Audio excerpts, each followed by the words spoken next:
Ferris State University professor Thomas Brennan has been placed on leave from his school after writing a letter about the COVID-19 scamdemic while exposing the satanic, globalist elite.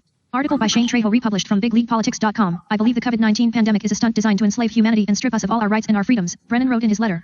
This was a sentiment that he expressed publicly that got him into hot water. Brennan issued the letter to clear the air and double down on his assertions. The end result of this hysteria, if unchecked, will be a mandatory vaccine, he explained. No one will be allowed into public places or permitted to buy food in a supermarket unless they present proof of vaccination. Initially, this electronic vaccination certificate will be tied to a person's smartphone, but will soon after be in the form of injectable micro or nanotechnology in the vaccine itself. If this comes about, it will truly be a fulfillment of a prophecy of the market of the beast. He accused the school newspaper of being guilty of deploying standard mind control spells that leftists cast upon their enemies. Brennan's letter was filled with politically incorrect musings that the global elite desperately wants to snuff out.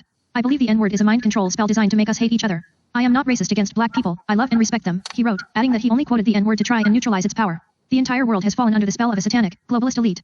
Their end goal is a technocratic, one-world government, where everyone, Jew or Gentile, will be microchipped and tracked 24/7, Brennan wrote in the concluding paragraph of his letter. His full letter can be seen here. As a result of his candid comments, Brennan has been placed on leave while school administrators run him through the dirt. Our university was founded on the concept that education is for all of the people all of the time, that all people are welcome here, Ferris President Easler said in a message. We strongly reject these statements, condemn them and will not tolerate them. We have worked diligently to become a more diverse university, and these statements demonstrate vividly how one person can set back the work of many, he added.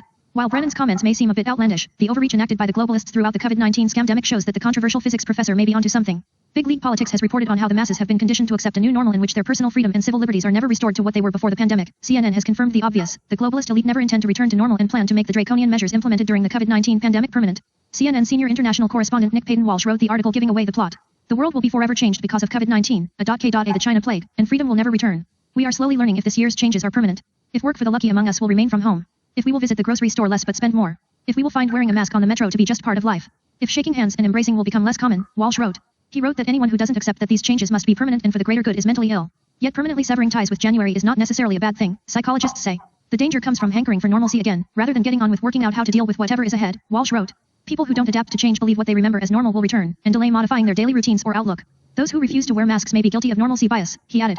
As with everything, we will find out just how resilient we are, and the future may seem normal again, however different it is, Walsh concluded. There are major consequences for telling the truth in this Orwellian age of repression and disinformation, but Brennan will live on as a cult hero for having the courage to speak out so forcefully against the beast system.